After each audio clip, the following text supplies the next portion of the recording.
नमस्कार, ओम शांति। बहुत बहुत स्वागत और अभिनंदन आप सभी का 13 जनवरी 1983 की अव्यक्त मुरली चिट चैट में। तो आज प्यारे शिव बाबा ने स्वदर्शन चक्रधारी बनने और उसके महत्व पर बहुत सुंदर प्रकाश डाला है, जिससे दिल में ना बाबा के प्रति एक स्नेह और अपने श्रेष्ठ भाग्य की खुशी भर जाती है। जी बिल्कुल।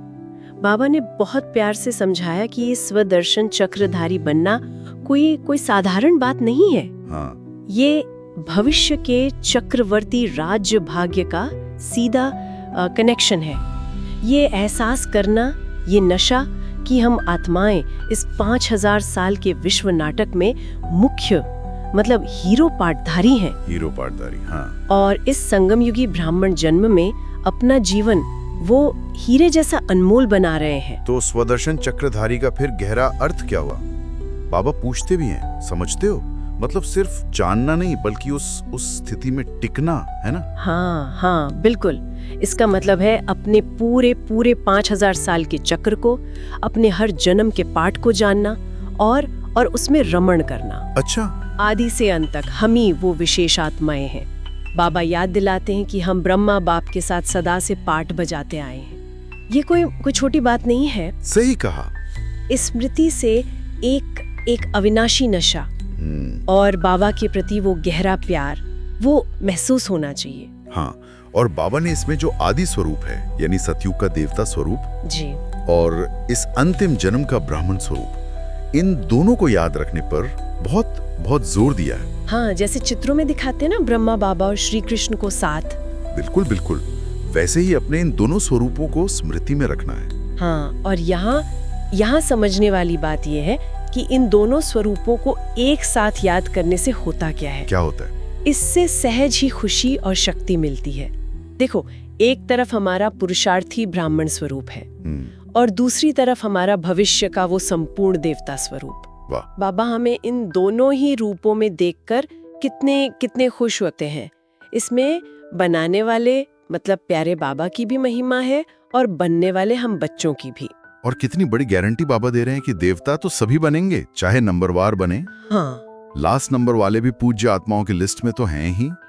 ये सोचना ही कितना अद्भुत है। आधा कल्प हम राज्य भाग्य पाते हैं और बाकी आधा कल्प हम पूजनीय माननीय श्रेष्ठ आत्मा बनते हैं। हम अपने ही जड़ चित्रों की पूजा होते हुए देखते हैं। बाबा कहते हैं जब ये स्मृति पक्की हो जाए ना कि हम इतने श्रेष्ठ पूज्य आत्मा हैं, हाँ, तो पुरुषार्थ में वो मेहनत महसूस नहीं होगी। खुशी और शक्ति जैसे वर्षे के रूप में अनुभव होगी, एकदम सहज। बाबा ने मधुबन निवासियों के भाग्य की भी बहुत सराहना की है। जी हाँ, कहा मधुबन की गेट में आना ही वरदान पाना है। उस वातावरण की शक्ति ही ऐसी है। बिल्कुल।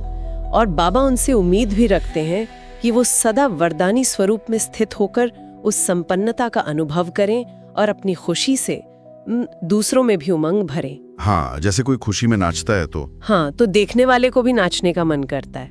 बिल्कुल वैसे ही। फिर बाबा ने महादानी बनने की बात भी कही थी, खासकर डबल विदेशी बच्चों के रेफरेंस में, दूसरों की खुशी में खुश होना। हाँ, ये महादानी बनना ये बाबा के प्यार और शिक्षाओं का जैसे सार है।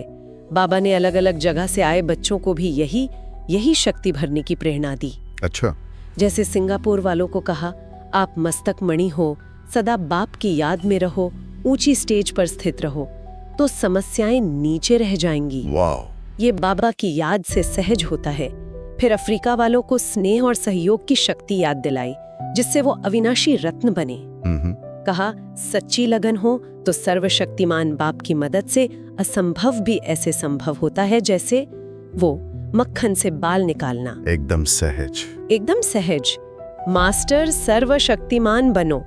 फिर ट्रिनिडैड ज्ञाना वालों को बाप समान सर्वगुण संपन्न बनने और वारिसे का अधिकारी बनने को कहा। सदा की याद से सदा का राज्य। हिम्मत रखो तो मदद हाजिर है। हाँ, हिम्मते बच्चे मददे बाप। बिल्कुल। और मॉरिशस वालों को भी बाप समान महादानी वरदानी बन स्वयं संपन्न हो सेवा करने की प्रेरणा दी। इस भाग्य को सदा आगे बढ़ाते चलो। तो सार ये निकल रहा है कि बाबा हमें अपनी असली पहचान, अपनी महानता, अपने पूरे कल्प के हीरो पार्ट की कहानी याद दिला रहे हैं। जी। स्वर दर्शन चक्रधारी बनना यानी अपनी उस महानता को जानना और उसमें स्थित होना। और ये सब याद दिलाने वाला कौन है? स्वयं भगवान, हमारा प्यारा बाबा। उनका साथ, उनका दिया हुआ ये ज्ञान हर मुश्किल को सहज बना देता है। बस जरूरत है उस अविनाशी नशे में अपनी श्रेष्ठ स्मृति में टिकी रहने की। सही कहा। बाबा के प्यार को हर पल महसूस करते रहने की। वाह। तो आज की इस गहरी चर्चा के बाद एक विचार हम सबके लिए छोड़ जाते हैं सोचने के लिए।